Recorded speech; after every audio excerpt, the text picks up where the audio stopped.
Oi meninas, tudo bem? Ó, cortei o cabelo. Novidade, né? Bom, vamos continuar aqui o estudo que a gente está fazendo, né? Sobre as obras da carne. A gente viu sobre adultério, né? E imoralidade sexual, lascívia e fornicação. Agora nós vamos ver sobre idolatria e feitiçaria.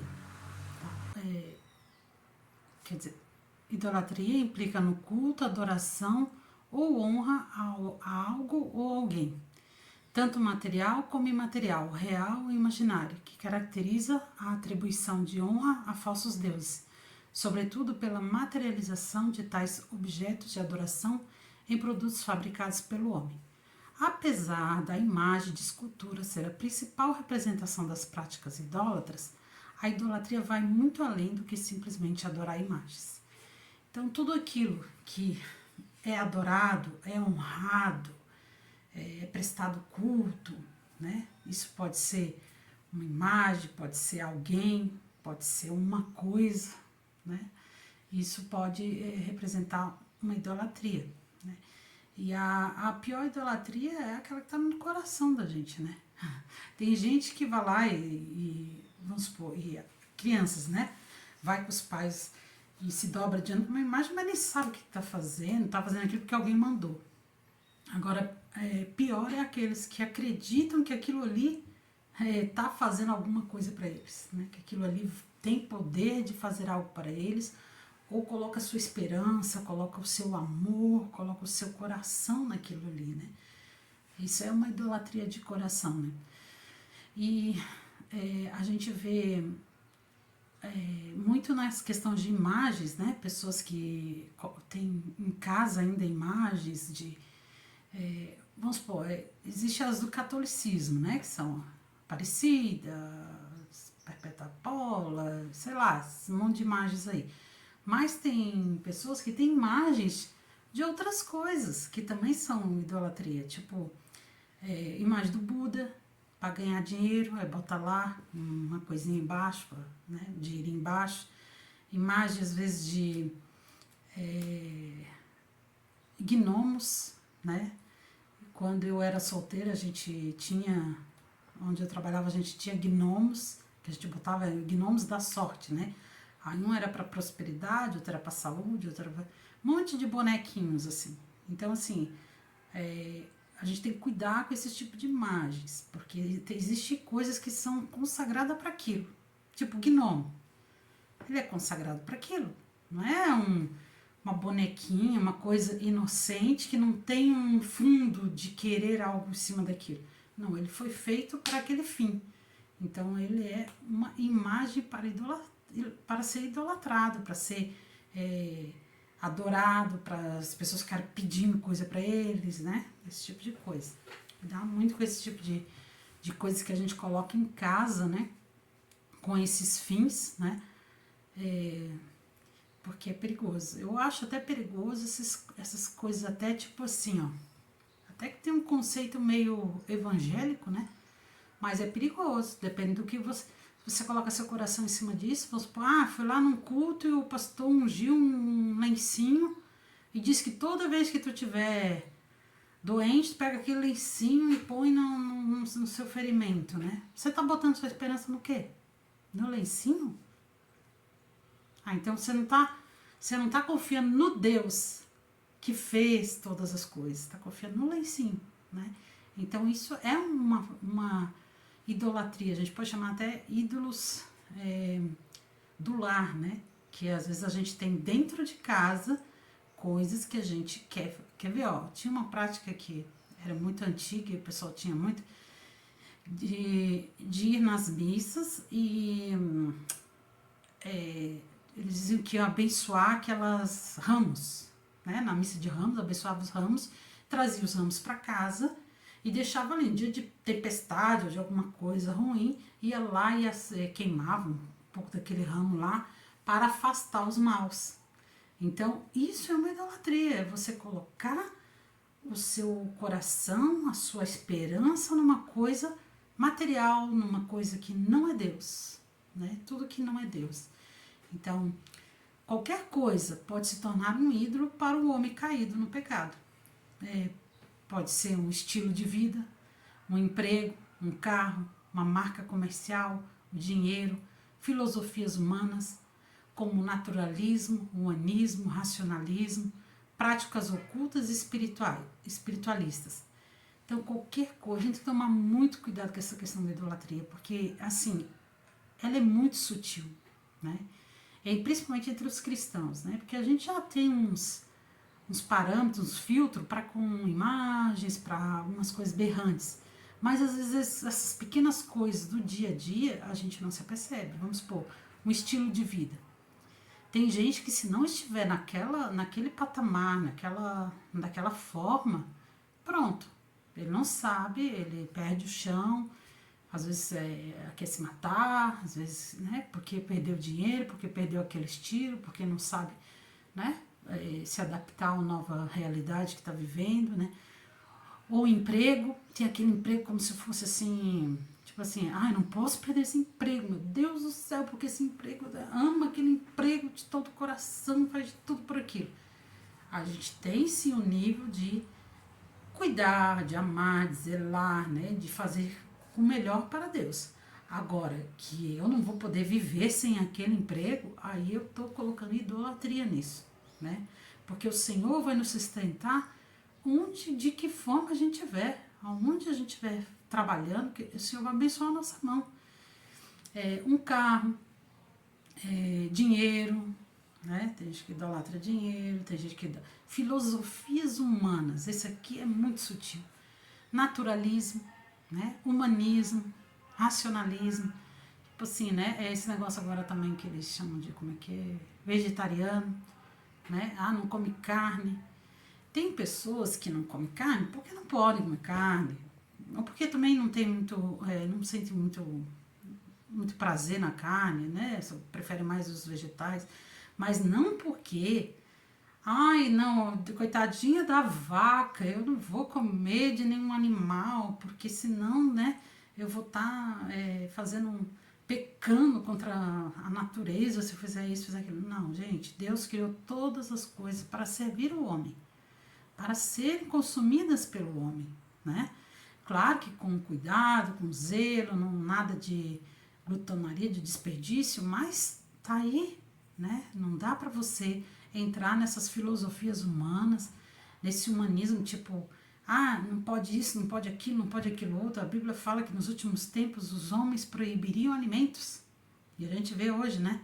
Que o glúten virou vilão do mundo, o açúcar virou vilão do mundo, leite, né, lactose virou vilão do mundo. Então, assim, cuidar com isso, né? Tudo que eu coloco minha esperança naquilo, tipo, eu não vou comer essas coisas porque daí eu não vou morrer, né? Eu não vou ter câncer, eu não vou ter doença. Tu tá colocando tua esperança naquilo, na comida, né? Não é a comida que nos dá saúde, é o Senhor. Se tu respira, se tu acorda todos os dias, abre teus olhos, é o sopro de vida que Deus nos deu. Então, assim, a gente vai cuidar com algumas coisas, né, para não ser exagerado em nada, mas a gente vai ter que entender que não é isso que nos dá a saúde, não é isso que nos dá a vida, né, é Deus, né? Então, cuidar muito com essas práticas, né? Práticas ocultas, nós vamos ver mais embaixo na feitiçaria, né, sobre essas práticas espirituais. Isso aí também.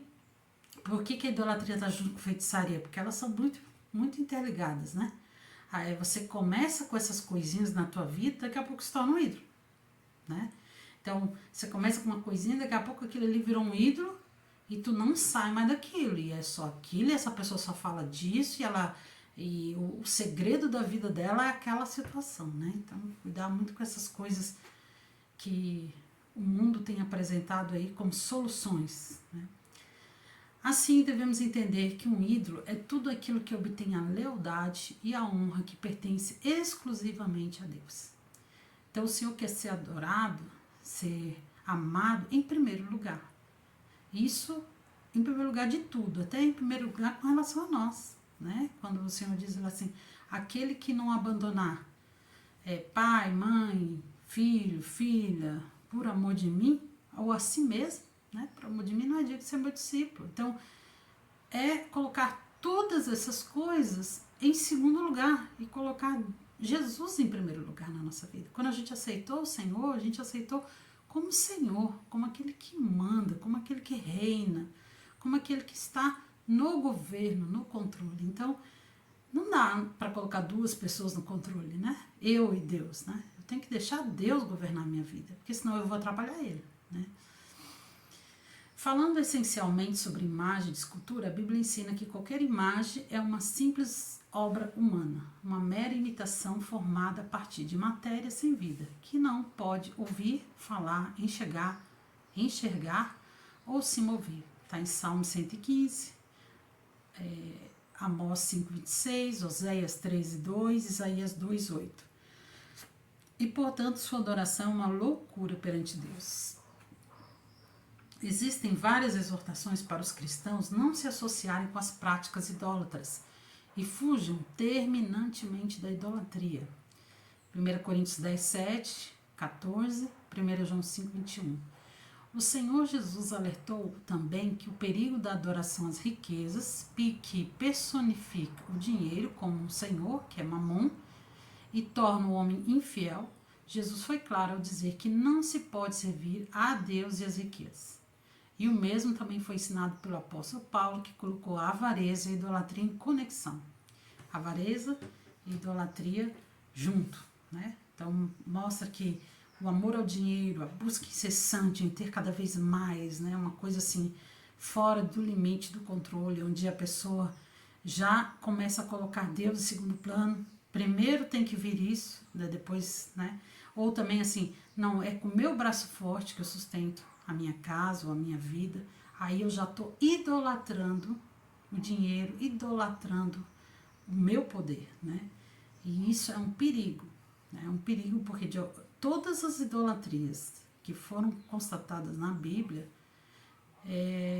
tiveram consequências graves. Deus puniu toda a idolatria, né? Então o Senhor, Ele vai dar todo um tempo, claro, nós não estamos mais no Antigo Testamento, nós temos hoje a misericórdia e a graça de Jesus, então Ele nos dá toda uma revelação, dá um tempo, fala através da igreja, fala através de sonho, fala através do cônjuge, fala através do filho, fala através de todo mundo, sabe? Ele nos exorta de várias formas para que a gente chegue ao arrependimento. Mas se nós não ouvirmos, continuarmos naquele caminho, vez após vez, anos após anos,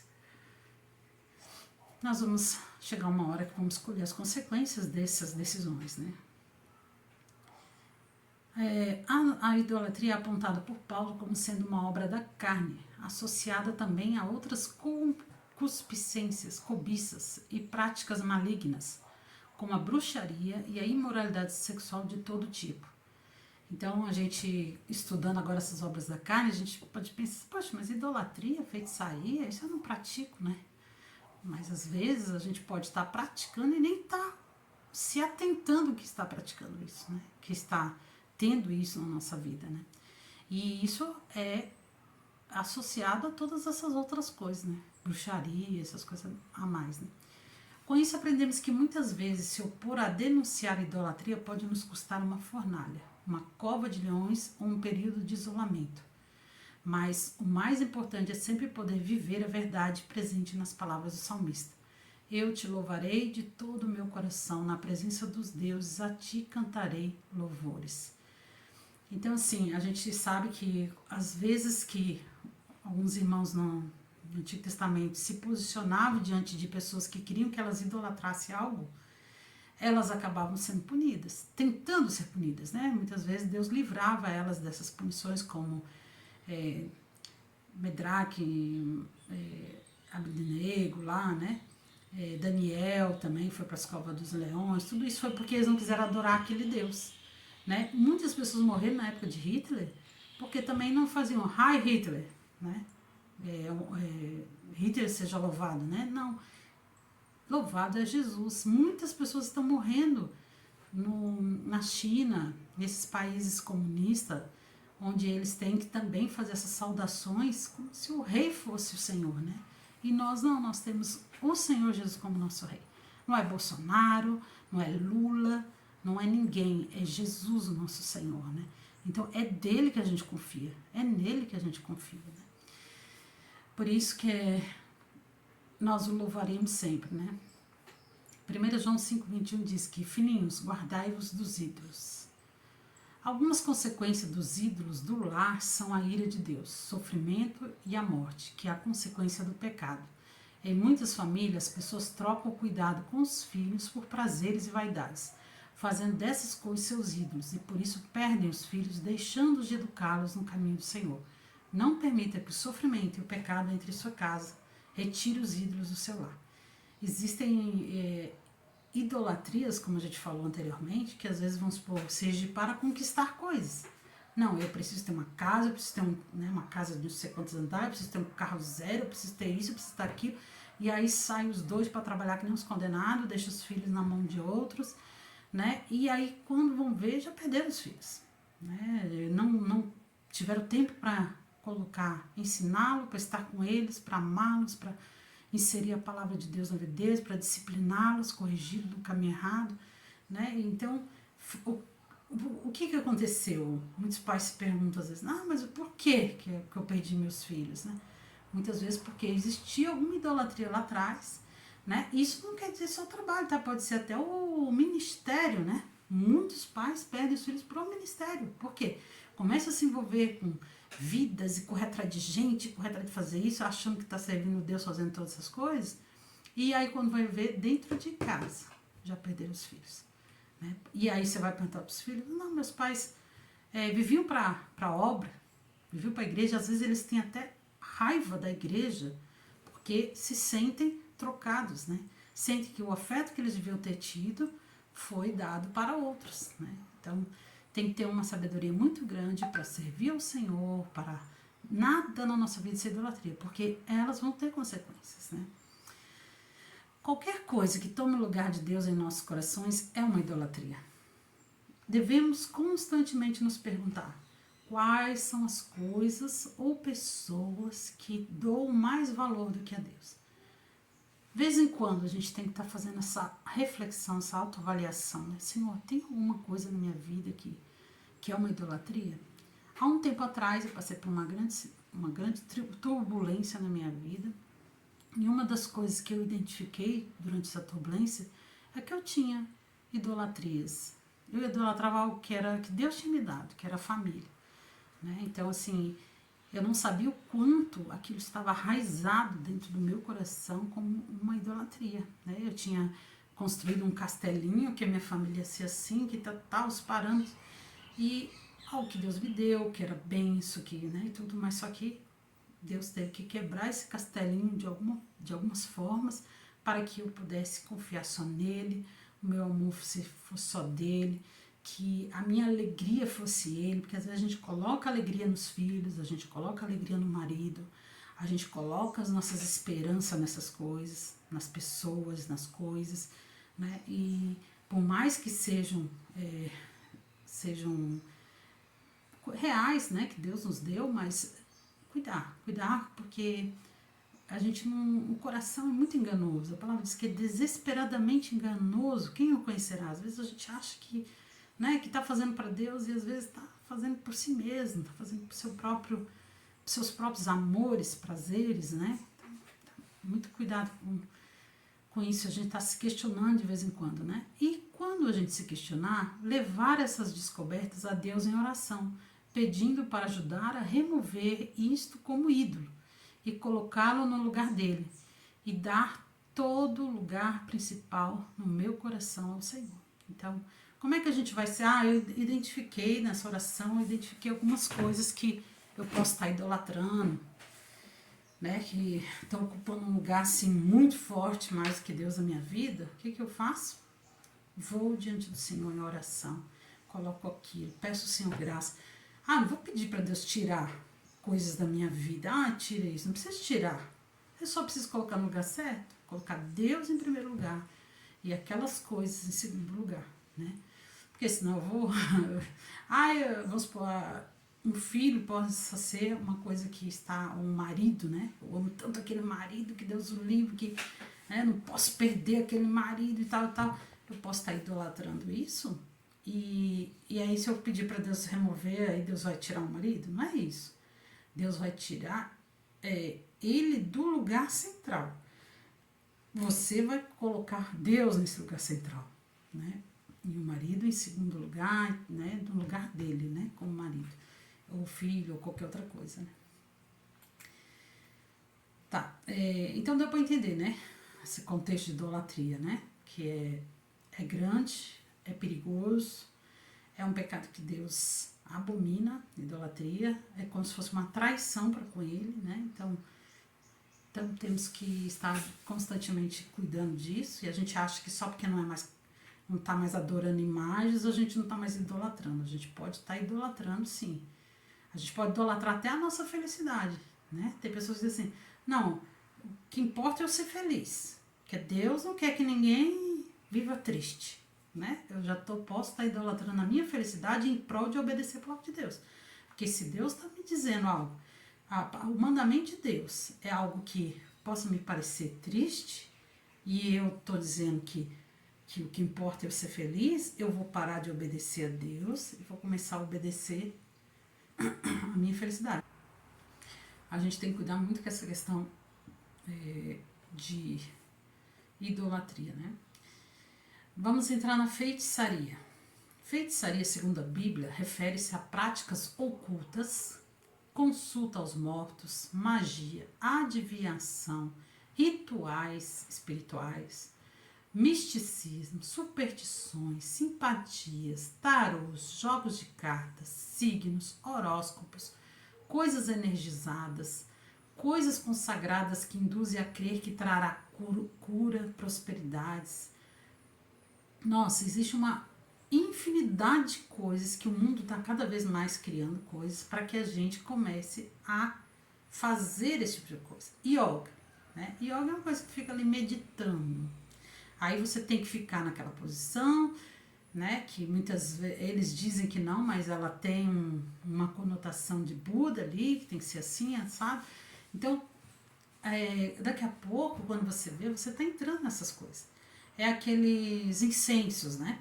Se você compra um incenso para perfumar, um aromatizante para perfumar a tua casa, beleza. Agora você compra aquilo. Não, eu vou acender esse negocinho aqui para trazer bons fluidos para minha casa, para espantar os maus olhados. Isso tudo é misticismo. Isso tudo é ocultismo. Isso tudo é buscar coisas energizadas, né?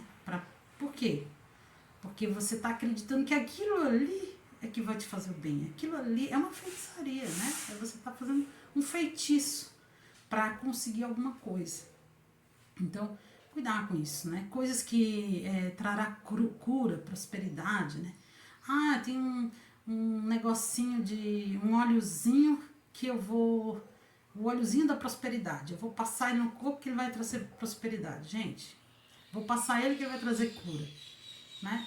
Não, gente, né? As coisas, sim, existem coisas naturais, óleos essenciais que são bons para, né, alecrim, para isso, para aquilo e tal, mas não é como uma feitiçaria, é como assim um cuidado, né? Com a pele, com a coisa e tal. Agora, buscar isso para trazer cura, um alecrim vai me curar do câncer, sabe? Acreditar nessas coisas é acreditar em coisas místicas, que por trás daquilo ali tem alguma coisa maior que vai me curar. Esse é o problema, né? Aí você já está também traindo Deus, né? Por quê? Porque você está trazendo para a sua vida essas coisas, ao invés de trazer o Senhor Jesus, a oração, aquilo que Deus tem te pedido, né? A gente vê muitas, assim, como a gente veio, muitos de nós se convertemos anos depois, a gente veio com muitas coisinhas, assim, místicas, né? Horóscopo. Tem gente que consulta o seu horóscopo todo dia, é crente. E acredita em horóscopo. E o horóscopo é o quê? É astrologia, ficar olhando para Capricórnio, Leão, esse tipo de coisa que é tudo mentirada que Satanás inventou, né? Que às vezes, por coincidência espiritual deles, né, dá certo algumas coisas ali do que... Aí a pessoa acredita que aquilo ali é a verdade. E aí começa todo dia a procurar aquilo. Não acreditem nessas coisas, gente. Isso aí é tudo mentira, isso é tudo engano. Isso é uma forma de te amarrar nessas coisas. Isso tudo traz consequências espirituais na nossa vida. Isso desagrada a Deus. Isso vai trazer... O Senhor vai se desagradar disso. Pode se afastar de você nesse sentido. De começar a ter algumas situações na sua vida em consequência disso, sabe? Consultar tarô, cartas, né? De adivinhações, porque falou isso, falou aquilo, que eu vou ter isso, eu vou ter aquilo, ou isso vai acontecer comigo, tudo mentirada, tudo adivinhação. De onde que vem isso? De onde que vem isso, gente? Né? É algo espiritual, só que não vem de Deus. Você está procurando em Deus as suas respostas? Não. Você está procurando nas cartas. Então está vindo de quem? De Satanás. Satanás também conhece todo o nosso... Ele vem conosco desde que a gente nasceu, acompanha a nossa vida. Ele sabe as coisas que a gente quer. Ele sabe os nossos desejos. Ele sabe as nossas ambições. Então ele vem e joga aquilo ali no meio daquela carta, aquelas coisas e tal, e a gente vai acreditando nessas bobajadas. Não existe isso, sabe? Simpatias. Então todas essas coisas são feitiçarias, né? São maneiras de procurar fazer coisas para conseguir coisas, né? Tem um versículo em 1 Samuel 13, 15, 23 que diz assim: a rebeldia é um pecado tão grave quanto a feitiçaria, e persistir no erro é um mal tão grave quanto adorar ídolos. Assim como você rejeitou a ordem do Senhor, ele o rejeitou como rei. Né? Foi o Saul, né? Quando ele desobedeceu a Deus. Deus pediu para ele fazer algo que, no ponto de vista dele, não era o certo, né? Fazer daquele jeito. Ele inventou um outro jeito de fazer para Deus e achou que aquilo ali ia agradar a Deus, e Deus se desagradou. Porque para o Senhor, a obediência é maior do que o sacrifício, né? Então, rebeldia é igual pecado de feitiçaria, né? Porque quando eu estou procurando outras coisas, eu estou me rebelando contra Deus. Eu estou não praticando algum mandamento de Deus. Então já está tendo rebeldia na minha vida. Eu já estou de alguma forma me rebelando contra Deus. Né? E aqui ele compara a rebeldia, a feitiçaria e a persistência no erro, a adoração de ídolos. A rejeição de Saul como rei reflete as graves consequências da desobediência aos mandamentos de Deus, destacando a importância da submissão e obediência ao Senhor. O povo de Deus não deve buscar luz nas trevas, resposta nas trevas, cura nas trevas, paz nas trevas, né? Prosperidade nas trevas. Né? Não. O povo de Deus busca luz aonde? Na palavra de Deus, busca luz na igreja, busca luz na oração, busca luz na comunhão com Deus. É assim que o povo de Deus busca luz. Não é em coisas palpáveis, coisas feitas por homens, né? Deuteronômio 18, 10, 12, é um versículo que fala muito disso de uma forma mais forte, né? E era um mandamento de Deus para o povo de Israel também, que diz assim, que não exista entre vocês ninguém que seja adivinho, prognosticador, agoureiro. Agoureiro é que fica agorando, né? Jogando maldição, ou agorando um benção para você, né? Feiticeiro, encantador, necromante, praticante de magia ou alguém que consulte os mortos, pois todo aquele que faz tal coisa é abominação ao Senhor, e por essas abominações o Senhor, o Deus de vocês, está expulsando esses povos de diante de vocês. Então, para Deus é algo muito sério a gente ser fiel a Ele, a gente crer mesmo nele em todas as coisas e ter uma vida em independência ao Senhor, e não uma vida buscando outras coisas para sentir alegria, para sentir prazer, para ser próspero, isso, para aquilo. Né? Então tudo isso ainda é uma busca do eu, né? Do que eu quero, do meu bel prazer, daquilo que eu gosto, daquilo que eu penso. É o eu ainda no comando, né? Quando eu largo eu e deixo Jesus governar, né? Aí sim eu estou adorando a Deus. é o que Deus pensa, é o que Deus quer, é o que Deus se agrada, é o que Deus me ordena pelos seus mandamentos, né? Isso agrada a Deus. Amém, irmãs? Que o Senhor nos guarde, nos livre, nos ajude a identificar coisas que possam ser idolatrias na nossa vida ou algum tipo de feitiçaria essas coisas moderninhas que existem aí no mundo, né? E que a gente possa se posicionar diante dessas coisas contra, sabe? Não sermos aqueles que vai engolindo tudo que os outros mandam.